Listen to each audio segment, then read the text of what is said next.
चलो दोस्तों, सीखते हैं अपने आसपास की चीजों से, क्योंकि फेक मोटिवेशन अलाउड ही नहीं है। तो चलिए शुरू करते हैं।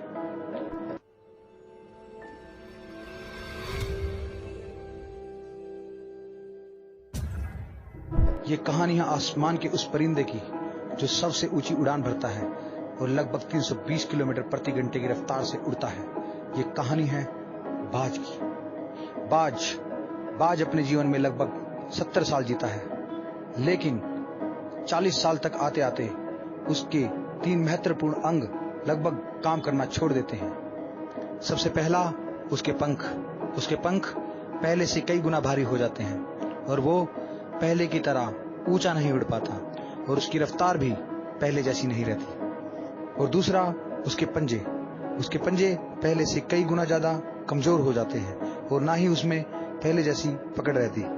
और तीसरा उसकी चोंच आगे से मुड़ जाती है, जिसकी वजह से वो अपने शिकार को अच्छी तरह से खा नहीं पाता।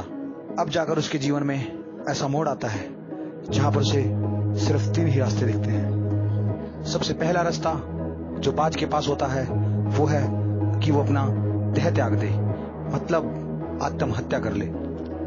और दूसरा रास्ता बाज के पास ये होता है कि वो गिद्ध की तरह जीवन भर दूसरे के द्वारा किए गए शिकार पर निर्भर रहे। तीसरा रास्ता बाज के लिए जो होता है वो बहुत दर्दनाक होता है। बाज को इसमें 3 महत्वपूर्ण दर्दनाक क्रियाओं से गुजरना पड़ता है। पहला, बाज को अपनी चोंच को तोड़ना होता है। दूसरा, उसे अपने पंखों को नोच कर निकालना होता है। तीसरा, उसे अपने पंजों को पत्थरों में मार कर खींचना होता है। और बाज अपने स्वाभिमान के साथ समझौता नहीं करता। वो इन तीनों रास्तों में से वो तीसरा रास्ता ही चुनता है, क्योंकि वो अपने स्वाभिमान के साथ समझौता नहीं कर सकता। इसलिए बाज तीसरा रास्ता चुनता है। बेशक तीसरे रास्ते में बहुत दर्द हो, लेकिन इसमें उसे जीवन भर किसी पर निर्भर नहीं रहना पड़ता। चुनने को तो बाज दूसरा रास्ता भी चुन सकता था, लेकिन इसमें उसे अपने स्वाभिमान के साथ समझौता करना पड़ता और पूरे दिन के भोजन के लिए दूसरों पर निर्भर रहना पड़ता, जो कि उसे उपलब्ध होता या ना होता उसे कुछ नहीं पता होता। लेकिन उसने चुना तीसरा रास्ता ही। तीसरा रास्ता चुनने के बाद बाज पहाड़ों की ऊंचाइयों पर जाता है और वहां एकांत में अपना घोंसला बनाता है और उसके बाद शुरू होती है संघर्ष की एक कहानी। अब बाज अपनी चोंच को पत्थरों पर मार कर उसे तोड़ता है। अब बाज की एक नई चोंच आती है। फिर इसी चोंच से वो अपने पंखों को नोचता है। फिर जब उसके पंख पूरी तरह से ठीक हो जाते हैं, फिर उसके बाद वो अपने पंजों को पत्थरों पे घिसता है और घिस कर वो अपने पंजों को पत्थरों पे तोड़ता है।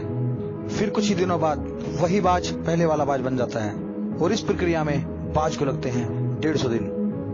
अब बाज एक नई उड़ान भरता है और इस तरह से बाज अपने आप को पुनः स्थापित करता है, क्योंकि बाज के पास अब एक उड़ान ही नहीं, उसके 40 साल का अनुभव भी होता है और पक्षी राज बन जाता है।